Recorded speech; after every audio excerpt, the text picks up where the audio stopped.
ৰঙাপৰাত বনৰীয়া হাতীৰ উপদ্ৰৱ, ৫টা বাসগৃহ আৰু শিৱ মন্দিৰত ক্ষতিগ্ৰস্ত। শোণিতপুৰ জিলাত অব্যাহত আছে বনৰীয়া হাতীৰ উপদ্ৰৱ। খাদ্যৰ সন্ধানত বনাঞ্চলৰ পৰা জনবসতিপূৰ্ণ এলেকালৈ ওলাই অহা বনৰীয়া হাতীয়ে স্থানীয় ৰাইজৰ মাজত আতংকৰ সৃষ্টি কৰিছে। যোৱা নিশা ২টা বনৰীয়া হাতীয়ে ৰঙাপৰাৰ সমীপৱৰ্তী পশ্চিম টেঙাবিল গাঁৱত প্ৰৱেশ কৰি বাসগৃহ মন্দিৰ ভাঙি ক্ষতি সাধন কৰে।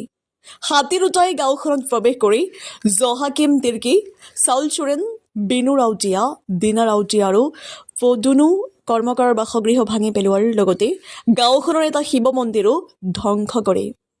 নিশাজুৰি চলা উপদ্ৰৱৰ ফলত স্থানীয় ৰাইজে আতংকময় পৰিস্থিতিৰ মাজত সময় অতিবাহিত কৰিবলগীয়া হয়।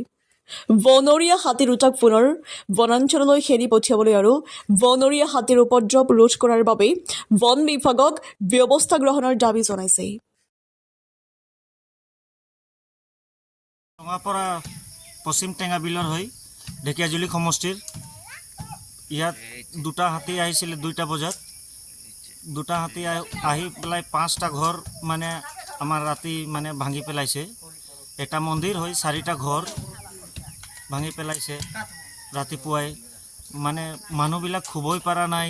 সদায় মানে এনেকৈ মানে হেৰি হৈ আছে, অৱগত মানে মানুহবিলাক অৱগত আছে বুলিহে মানে ঠিক আছে, নহ'লে মানুহবিলাককো মাৰি দিব মানে এনেকাই কথা। আৰু আমি মানে বন বিভাগক মানে হেৰি কৰিব বিচাৰোঁ যে এইবিলাকক বন বিভাগে মানে কিবা এটা আমাৰ কাৰণে সুবিধা কৰি দিলে হয়। কি নাম এইখিনি ঠাই না? পশ্চিম টেঙাবিল। কেইটা ঘৰ ভাঙিছিল? 5টা ঘৰ। কি কাৰ নাম? জহাকিম তিৰ্কি, বিনু ৰাউতীয়া, দীনা ৰাউতীয়া, চাউল চোৰেন আৰু শিৱ মন্দিৰ। এতিয়া হাতী ক'ত আছে? এতিয়া হাতী এই নদী কিনাৰৰ এই যে মাছঝোৰত আছে, মাছ জংঘল ফালে আছে। ন দুৱাৰৰ পৰা পানশংকৰ ফিয়াৰ ৰিপৰ্ট ডিজিটেল।